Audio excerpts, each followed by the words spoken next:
Hello friends, आज हम कक्षा 9वीं के विज्ञान भाग 1 के प्रकरण 1 गति के नियम का अध्ययन करेंगे। दोस्तों, सबसे पहले आपको प्रश्न पूछे गए हैं, नीचे दिए गए कौन कौन से उदाहरणों में आपको गति की अनुभूति होती है? गति के होने या न होने के स्पष्टीकरण आप कैसे देंगे? यहाँ पहले दिया है पक्षी का उड़ना, दूसरा रुकी हुई रेल, तीसरा हवा में उड़ने वाले घास पात, चौथा पहाड़ पर स्थित पत्थर। दोस्तों, यहाँ पक्षी का उड़ना तथा हवा में उड़ने वाले घास पात यहाँ गति हो रही है तथा रुकी हुई रेलगाड़ी तथा पहाड़ पर स्थित पत्थर यहाँ गति नहीं हो रही है, क्योंकि यदि कोई पिंड अपने चारों ओर के पिंडों के संदर्भ में अपना स्थान परिवर्तित करता है तो वह पिंड गतिशील है, ऐसा हम कह सकते हैं। और यहाँ पक्षी और घास पात अपना स्थान परिवर्तन कर रहे हैं, इसलिए यह गतिशील है, परंतु रुकी हुई रेल तथा स्थिर पत्थर यह अपना स्थान परिवर्तन नहीं कर रहे हैं, इसलिए यह गतिशील नहीं है। तो आइए देखते हैं पहले कि गति क्या है और गति की परिभाषा क्या है।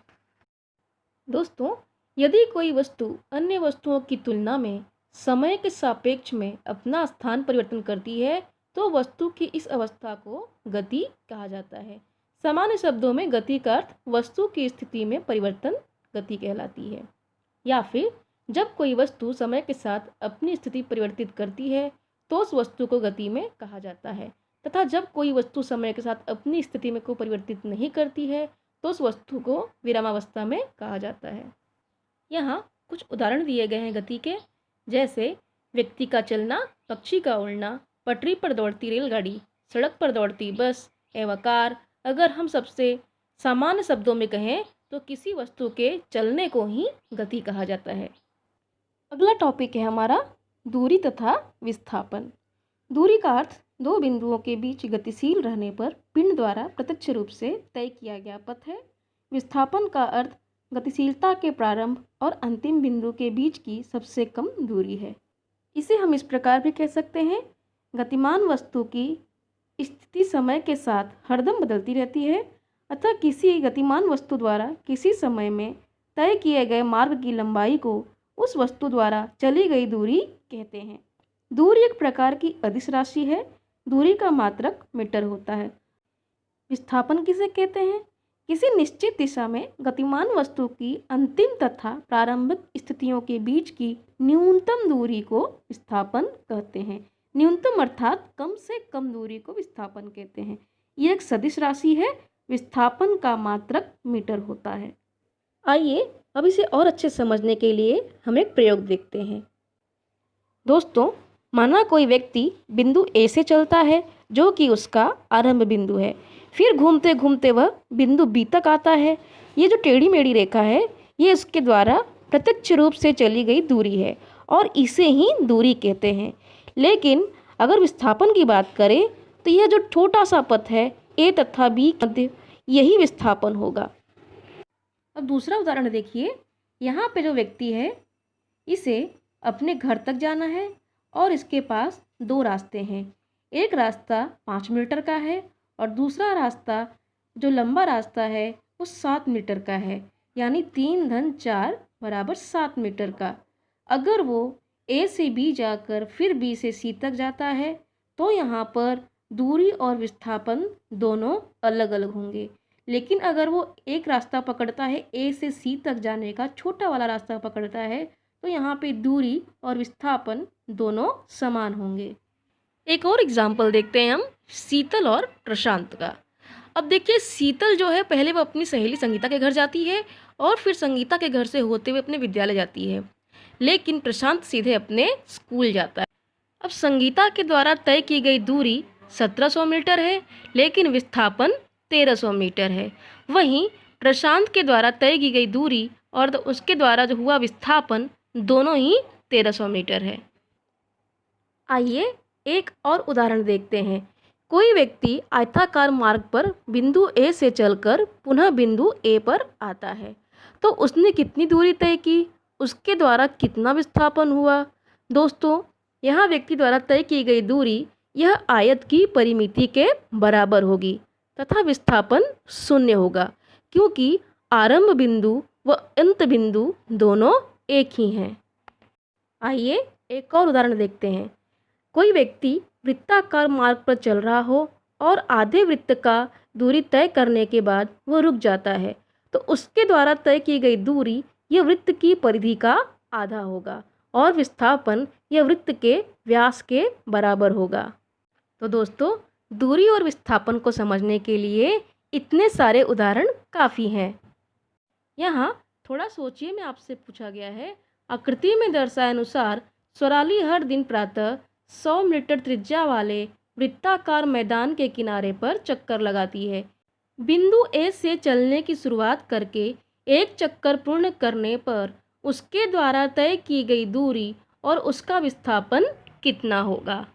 दोस्तों, यहाँ पर स्वराली द्वारा तय की गई दूरी यह वृत्त की परिधि के बराबर होगी, जबकि उसके द्वारा हुआ विस्थापन यह 0 होगा, क्योंकि उसका आरंभ बिंदु और अंतिम बिंदु दोनों समान है।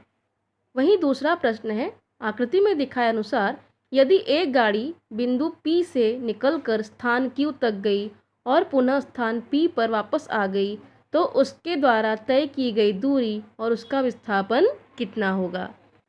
दोस्तों, क्योंकि P से Q तक की दूरी है 360 मीटर और जो गाड़ी है एक बार वो P से Q तक जाती है और Q से वापस वह P तक आती है, यानी 360 धन 360 मीटर की दूरी वो तय करती है। तो यहाँ पे 720 मीटर की दूरी यह कार तय करेगी, लेकिन क्योंकि यह बिंदु P से निकलकर पुनः बिंदु P पर आ गई है, तो उसके द्वारा विस्थापन 0 होगा। और इन उदाहरणों की सहायता से हम यह कह सकते हैं कि किसी पिंड का विस्थापन 0 होने पर भी पिंड द्वारा प्रत्यक्ष रूप से तय की गई दूरी 0 नहीं हो सकती। आगे थोड़ा याद कीजिए, में आपको प्रश्न दिया गया है, सदिश और अदिश राशि का क्या अर्थ है। दूरी, चाल, वेग, समय, विस्थापन में से सदिश और अदिश राशियाँ कौन सी हैं। दोस्तों, वह भौतिक राशियाँ जिन्हें व्यक्त करने के लिए परिमाण व दिशा दोनों की आवश्यकता होती है, उसे हम सदिश राशि कहते हैं। सदिश यानी दिशा के साथ। उदाहरण के लिए विस्थापन, वेग, त्वरण, बल, रेखीय संवेग, बल, आघूर्ण आदि। वहीं वह भौतिक राशि जिन्हें व्यक्त करने के लिए केवल परिमाण की आवश्यकता होती है, दिशा की आवश्यकता नहीं होती, उसे अदिश राशि कहते हैं। उदाहरण के लिए दूरी, चाल, द्रव्यमान, समय, कार्य, ऊर्जा, ताप इत्यादि। अगर कोई व्यक्ति यह कहता है कि मैं आज 25 किलोमीटर चल के आया हूँ, तो वो क्या हो गया, वो उसकी दूरी हो गई। लेकिन अगर वो कहता है कि 25 किलोमीटर में दक्षिण दिशा में गया था, तो आप उसे कहोगे विस्थापन।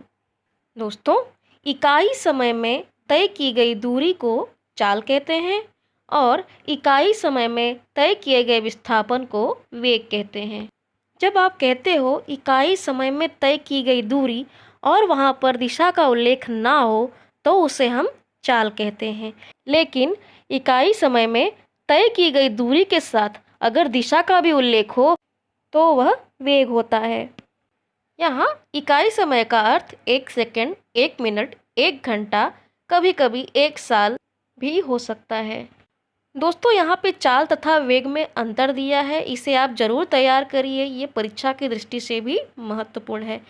यहाँ पे अंतर है, पहला, इकाई समय में तय की गई दूरी को चाल कहते हैं और इकाई समय में तय किए गए विस्थापन को वेग कहते हैं। चाल एक अदिश राशि है क्योंकि इसमें केवल परिमाण होता है, दिशा नहीं होती।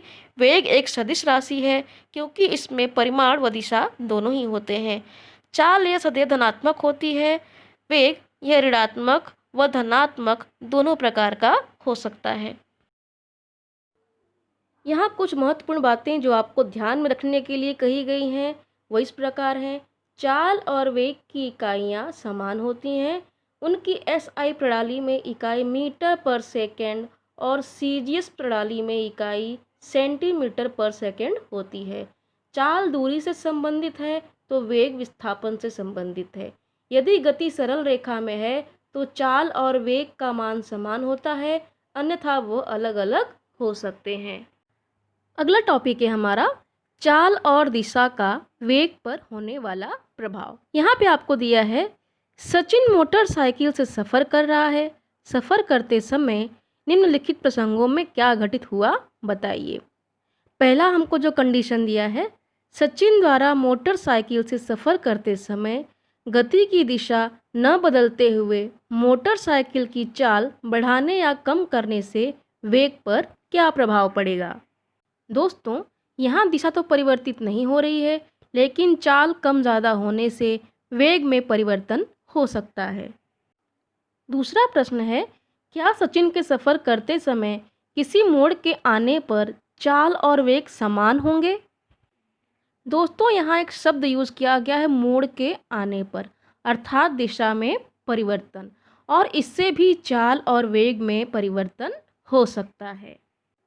तीसरा प्रश्न है, घुमावदार रास्ते पर मोटरसाइकिल चलाते समय सचिन द्वारा मोटरसाइकिल की चाल और दिशा दोनों में परिवर्तन से वेग पर क्या प्रभाव होगा। दोस्तों, चाल और गति की दिशा दोनों परिवर्तित करने पर भी वेग में परिवर्तन हो जाता है। तो दोस्तों, आज के लिए बस इतना ही। मिलते हैं अपने अगले वीडियो में नए टॉपिक के साथ। तब तक के लिए बाय बाय।